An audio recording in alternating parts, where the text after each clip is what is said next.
Welcome to Season 4 of UX Banter, your portal to insightful conversations with design illuminaries. We are back with even more engaging discussions with design leaders, delving into their experiences and inspirations. Get ready for fresh insights as we explore the latest trends and challenges in the industry. With me, your host, Dushyant Kanungo. This podcast is presented by Galaxy UX Studio and powered by Galaxy Weblinks, an Inc. 5000 organization. Hello, everyone. Welcome to another episode of the UX Banter podcast. Today, I'm thrilled to introduce a distinguished leader in UX strategy and digital innovation with over 13 years of experience. Known for his impactful user experiences and collaborative design approach, he empowers teams to create solutions that resonate deeply with the users. His strategic insights have earned him immense respect with the design community. As a speaker, author, design system coach, and researcher, he remains in learning mode to drive industry change. Join me as we explore the journey and insight of Sparkbox founder Ben Callahan.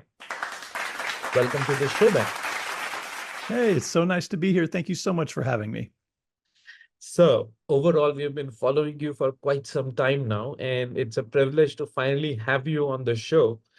So, can you just walk us through with the journey that you were on and tell us more if somebody wants to follow your footsteps? What exactly do they have to do?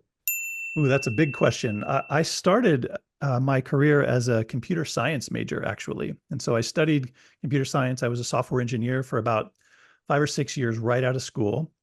And the position that I took was one. I got this gray beard here to show you that I've been doing this a while, and it was working on a green screen, OS 400, an old IBM kind of mainframe-like computer, and I was working on a product that was essentially a programming language that lets you write reports against databases.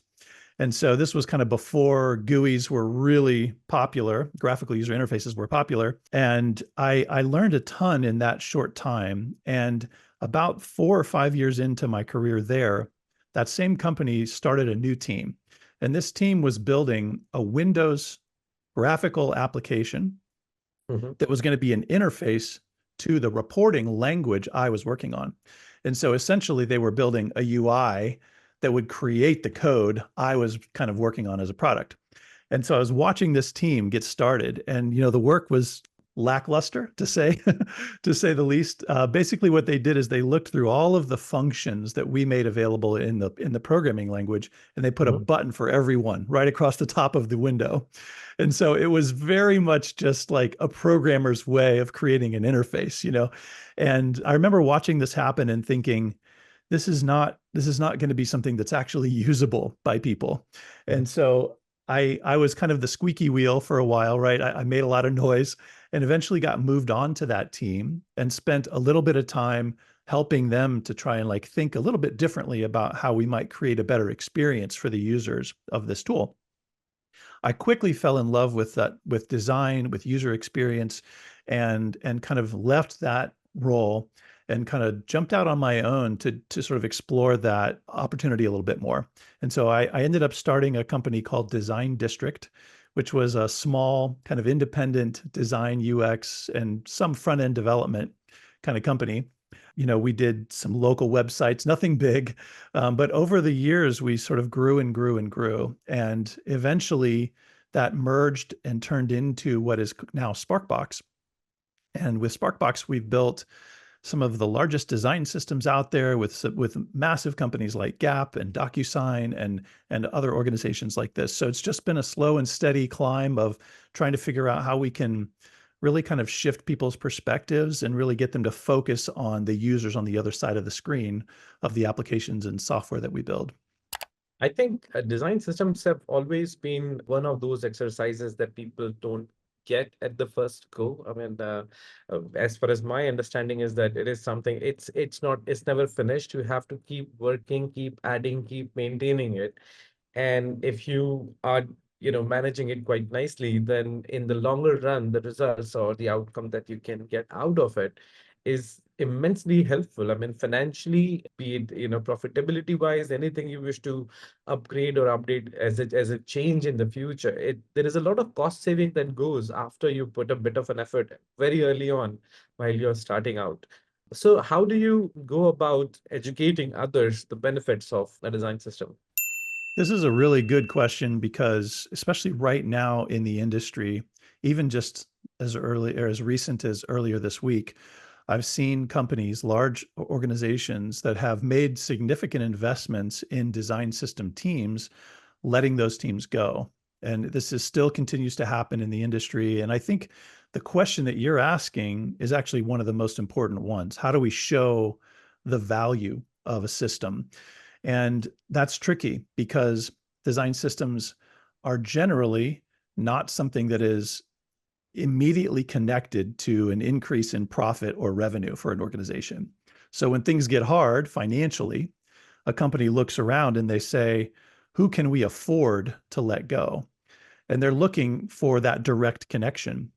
And a lot of times the teams who are doing great work, infrastructure work really, to support all of the other products, those teams aren't seen as valued in that scenario. So it's a tough time for the last couple of years in the space, honestly. We do in my coaching and my consulting and in Sparkbox and our work alongside internal teams that are doing this work, we spend a lot of time with them thinking about education, helping everybody inside of the organization understand what a system is, why it's important, what it means for them.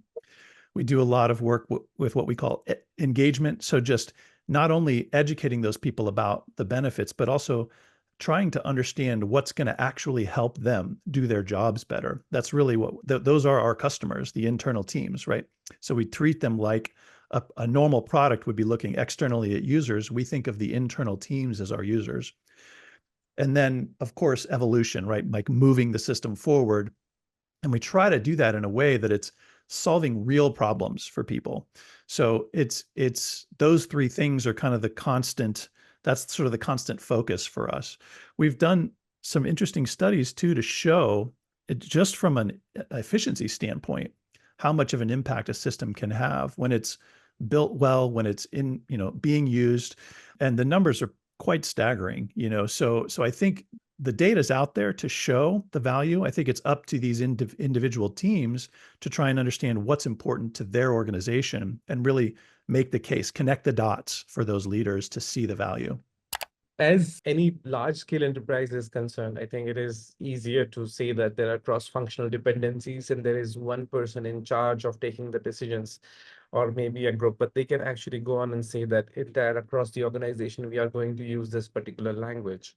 But sometimes in these smaller product teams, it becomes a big challenging because even though there are multiple moving parts, but they don't want to invest that kind of a budget somewhere. Even in the development, they see it as a cost overhead to fix those issues.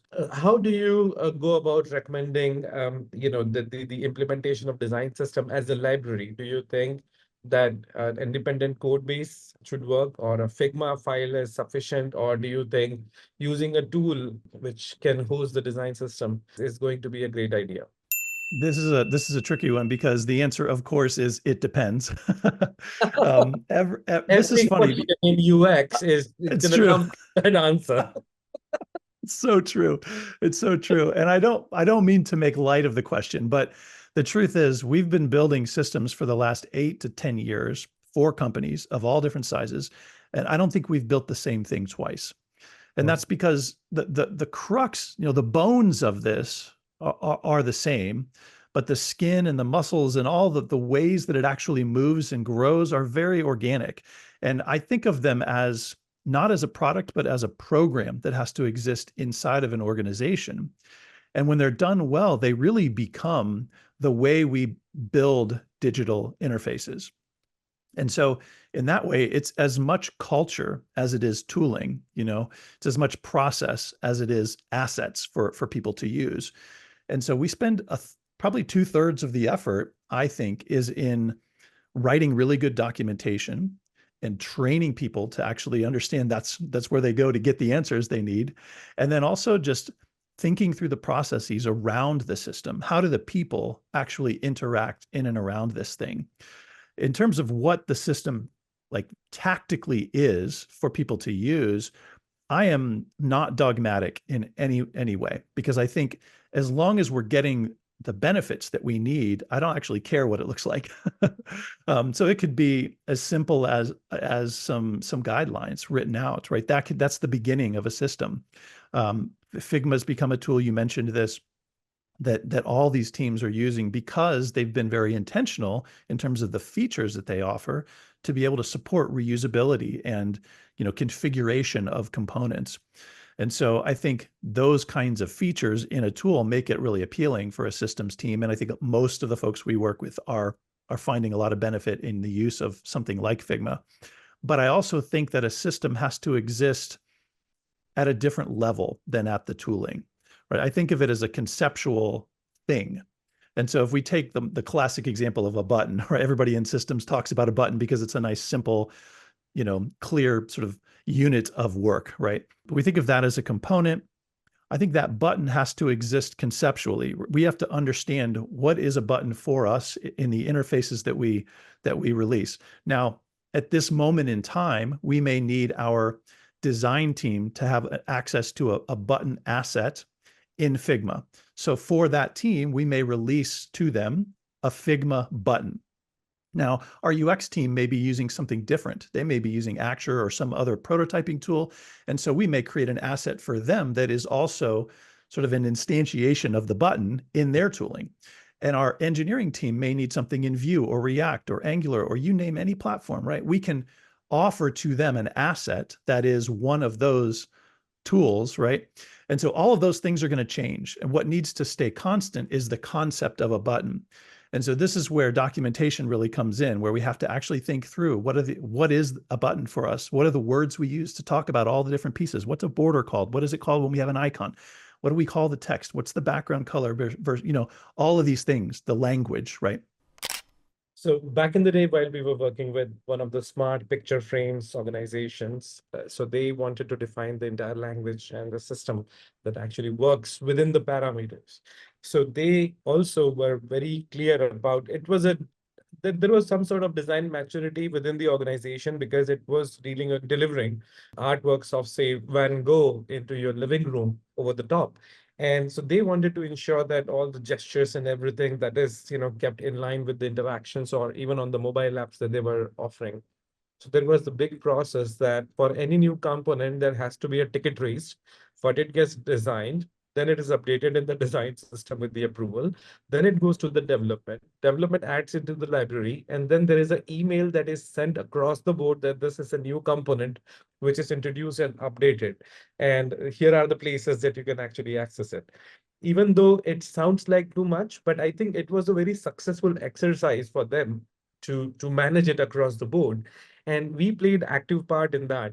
Same thing we did with tables. First, the whole library that we received in the beginning was in Sketch. And then we helped them move it over to Figma. And then there was a new language that they redid and defined, I think back in 2019, later in 19. And so it was at multiple levels that the whole thing was going on. But the one thing that was the crux of it was the organization was informed at every step of the way. So anybody who was talking about design had anything to do with design, they were always aware that where the library is and where can I actually access it. That's wonderful. I think that communication is in some ways the most important part of what we do, so I think that's a great model. Okay, before going too serious into this, I'm going to ask you some questions from my Galaxy notebook. Are Okay, you for a rapid fire? let's do it. Window or aisle seat? Definitely aisle. I got long legs. Sunrise or sunsets? Sunset. Can't wake up in the morning early, or you'd rather enjoy I, it writing? I like to get up early too. I get up early and I write, but I think there's something a little bit more romantic about a sunset. That's of course is. Your favorite snack? I mean, if I'm not counting calories, a chocolate chip cookie. Who does? I mean, personally, I don't mind. Yeah. Okay. What is your favorite food that you can cook, actually? Ooh, I love to cook. It's one of my favorite things. And I've been lately experimenting with baking. And so, in fact, my brother just got married out in Colorado. I went out for a week, and one of the things that I did out there is cook a lot. And I made for the entire wedding party handmade croissants. So, laminated dough, which takes a lot of effort, butter, dough, butter, dough, butter, dough, right? And you create 20, 30 layers of this, and then you can create, we did ham and Swiss, we did chocolate, and we did plain croissants, and they were absolutely incredible. Do you have any leftovers left? No, they were gone, and the morning I baked them, they were gone by 11. Ah, I hope when you come to India, you bring some samples of your cooking because I definitely would like to try. Because the way you are explaining that, I mean, there is a saying that goes that never trust a skinny chef. And I love this. I've never heard that, but I think it's great. all right. So if you had a superpower, what would it be? Flying for sure. I just think that would be so fun and useful, of course, but the experience of that I think could be amazing. Books or movies? Oh, this is a hard one. As I sit here with you right now at my computer, turning to the left, I have about 17 books stacked because I don't have a great attention span. So I can't read a book start to finish. So I read little bits of a lot of books all at the same time. And actually, this is, I think, a really good exercise for somebody who's a systems thinker because it makes me identify interesting nuggets from different lines of thinking. I see you're the same, and try to connect the dots between literature or things people have shared in this way that weren't ever intended to be connected. And that's systems thinking, right? So I Yeah. love to read, but I really enjoy movies too. This is a tough one. So, okay, recommend a book for us. A good book? Well, let me show you this one because this one I think right now is one that's changing my world. This is called Braiding Sweetgrass. And it's not a book about technology by any stretch. It's by a woman named Robin Wall Kimmerer, botanist, Mhm. and she's a citizen of the Potawatomi Nation, so Native American botanist. And she does an amazing job in this book of connecting her work as a scientist to the stories and wisdom of the native peoples of America. And she does an incredible job of weaving these together in ways that have like dramatically impacted me and even in my design system work. She talks a lot about language and the animacy of language and how that's very different in Potawatomi versus in English. We could talk for an entire session on just this. Really good book. Your favorite holiday destination? I'm a beach person, so any place where there is sand and water, I'm happy. So, Ben, with that, I mean, with traveling and speaking and looking at the world outside, I mean, how your journey has been from the front end side to your childhood experiences and everything when you put it together for your current role or the Sparkbox. Do you think that there is a connection between that path and where you are at the moment? Between traveling and that Life journey in general. life journey. Yeah, I mean, I think I'm somebody who I draw a lot of energy from learning from people. I try to approach every conversation like this, or like anybody that I would meet at any event, or just even at a coffee shop somewhere. I try to approach that with the idea that I have something to learn in that moment. And I feel like that has helped me to, that definitely has informed and shaped the culture of my company, Sparkbox. And I think it plays into the way that I approach my coaching practice and my consulting work. So those things I think are very much a reflection of who I am as a person. And I think that it's a perspective that maybe I think would help the world too. If we all kind of approached each other with a desire to learn instead of being so, set on the idea that maybe we have the answers, I think that would tone things down a bit. That's right. And in today's world, do you think that, what is the ideal stage for, say, a startup founder? or any organization to jump into a design system practice, what would you say that what is the right time? That's a tricky question. Before design systems were something that people were talking about, there were organizations that existed that created very good products very efficiently with great cohesion in the experience. And there were companies that did the opposite, very slow, terrible experiences. In some ways, this has always existed, right? So we've always found a way to deliver good work. So that to me means that you don't have to have a design system in order to deliver really good work in an efficient way. So I love systems because I think they're an amazing avenue for doing that, especially at larger scale. But if you're in early days of a product, trying to find market fit, trying to figure out how your team's going to operate, if you're going to have a lot of pivots in the direction of your product, in some ways, I almost think that that's those early stages of a startup or a scale-up organization. It's a little bit risky to invest heavily in a system. I think there's a right amount of investment, where every organization can benefit from documenting well the way we're thinking about interface, giving some language to those things. But to try and build a fully featured, very robust system to support a product that may not exist in, a year, that to me feels a little bit like maybe a misplaced revenue or misplaced cost. So I think you need system thinkers on a team to take the work that you're doing and sort of extend it to be able to be used by all the different parts of the organization. But whether you need to invest fully in a system in those early days, it just depends, So there's a lot of nuance in that question. I understand that. I mean, I think the ideal way, as you are recommending, is that it grows gradually with the product, it matures gradually, and thinking about that, you have some guidelines or the North Star defined in the beginning to have it, rather than doing nothing about it till for 1 year is also a wrong approach. You always have something to document. Say every couple of months you have some standardization or maintenance work that you can actually put aside to ensure that you have this cohesiveness in the entire product. Does that Yeah, work? I Yeah. think so. Yeah.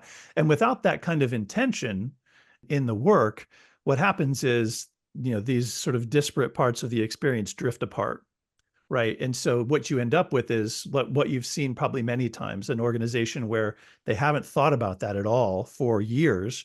And then somebody comes along and they do, an interface audit, right, where they go out and they gather 40 different shades of blue or, 30 different buttons that are in the interface, and so it's like these kinds of things, those are helpful, I think, to call out the challenge that's before us.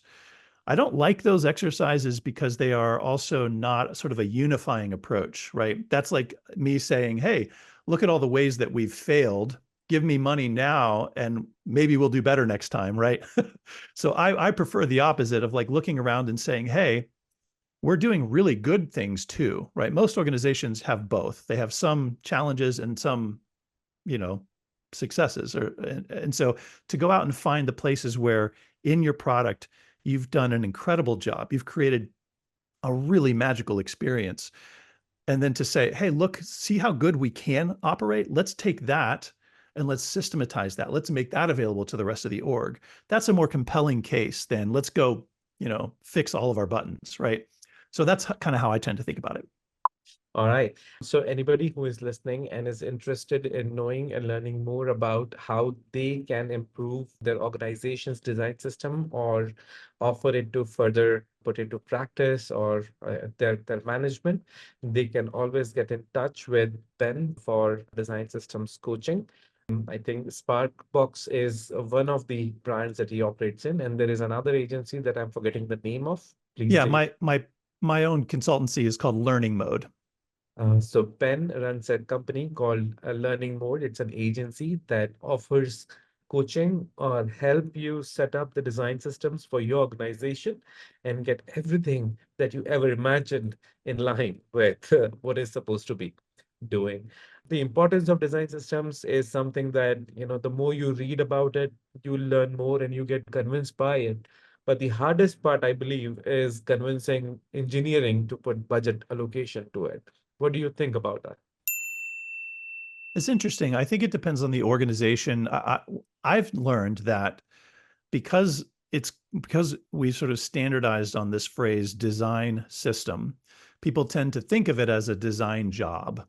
And in reality, it's definitely not that, right? It's cross-discipline. It requires input and buy-in and contribution from every discipline that's involved in digital product work.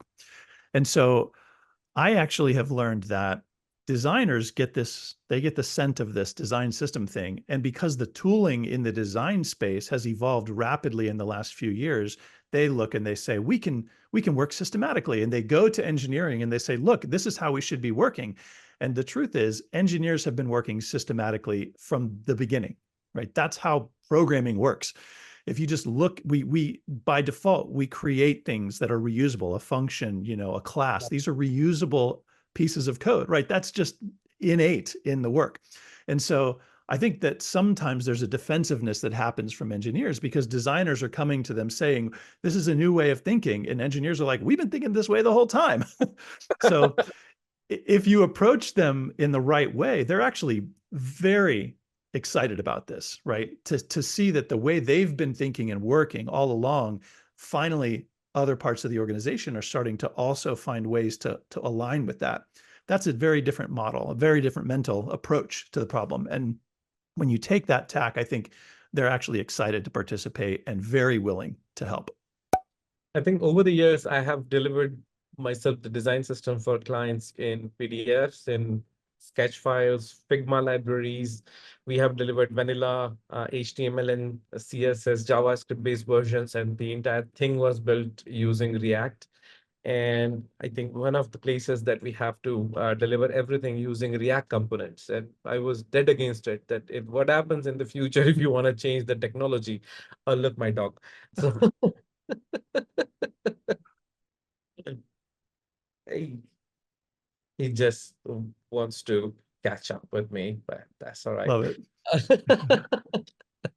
So what happens is that once you start delivering with multiple facades of the deliverable outcomes, then it always goes to a point where it depends on how much budget that you wish to allocate it. But I think personally, even a PDF does the same job. You just said that you just bit of an instructions are fine.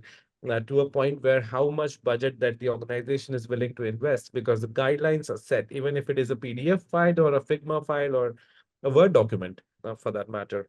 So anybody who also has an opinion about how design systems should function and work, they should join in the conversation, because there is a weekly call-in show called The Question. The URL is on your screen and I can read it out. It is called bencallahan.com/the-question. So in which every week there is a question about design systems. And if your answer is chosen as one of the best answers, you get to come on the show and talk more about it. Yeah, it's actually, you don't even have to be chosen. So in order to get invited to the deep dive conversation, you just have to answer. So it's free to attend it. We send it out to hundreds of people every week, and we get, usually a little bit less than 100 answers. And then we aggregate all that data, we put it into a spreadsheet and make that available for everybody to take a peek at themselves. And then we create a FigJam file together on either Thursday or Friday when we do a 1-hour call to understand what we learned. And so out of this, I've got so many insights from people who are out there in the trenches doing this work on a daily basis. And if you have questions, if you have ideas on how this work can be done, or if you just need a community of people who can help support you through difficult times, that's really what this is becoming. And it's an absolute joy. The people are amazing, and we learn a lot every week. So on YouTube, the URL is on the screen and in description. It's also available in the description of this podcast. So both the URLs for Sparkbox and the call-in show, for the questions are available. So please join in the conversation, and I hope that everybody will come out with a lot of new information and learnings. Yes, me too. So with that, I will thank you, Ben, for joining in our show. And this has been one amazing experience, because we talked about some fundamentals of design management and documentation that people generally overlook. And biggest of the organizations do suffer a lot these days without having that cohesiveness together. And single source of truth is always missing when it comes to visual representations. And thank you for joining today. Absolute pleasure. Thank you so much for the thoughtful conversation. And everybody who is listening to this show, this was all for today's episode. Stay tuned for the next week's episode. Thank you very much and have a wonderful day ahead.